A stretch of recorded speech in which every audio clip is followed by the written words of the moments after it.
રહ્યા છો સંદેશ ન્યૂઝ। હું છું પ્રીતિ। મહત્વના સમાચાર। ઉત્તર પ્રદેશના બારાબંકીમાં એક મોટી દુર્ઘટના ઘટી છે। અસ્નેશ્વર મહાદેવ મંદિરમાં કરંટ લાગતા 2 લોકોના મોત નીપજ્યા। આજે શ્રાવણ મહિનાનો સોમવાર અને મોટી સંખ્યામાં ભક્તો ત્યાં પહોંચ્યા હતા અને ભીડ અને ભાગદોડ થતા 40 થી વધુ શ્રદ્ધાળુઓ ઘાયલ પણ થયા છે। મંદિરમાં જળાભિષેક દરમિયાન ઇલેક્ટ્રિક કરંટ લાગ્યો અને એ દરમિયાન ભાગદોડ થઈ। વાયરો પર વાંદરાઓએ કૂદકો મારતા વાયર પતરા પર પડ્યા હતા તો 19 થી વધુ લોકોને ઇલેક્ટ્રિક કરંટ લાગ્યો છે। કરંટ મંદિરમાં પ્રસરતા જ મંદિરમાં ભાગદોડ મચી ગઈ હતી।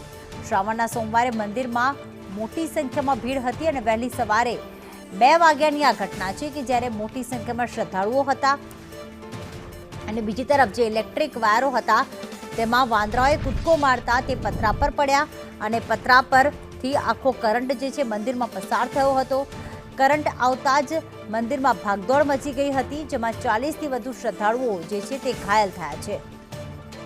મોટી દુર્ઘટના ઘટી ઉત્તર પ્રદેશના બારાબંકીમાં જે અવનેશ્વર જે મહાદેવ મંદિર છે ત્યાં ઘટના ઘટી છે। મોટી સંખ્યામાં ભીડ એકઠી થઈ ગઈ હતી। 2 લોકોના મોત થયાના પણ અહેવાલ મળી રહ્યા છે।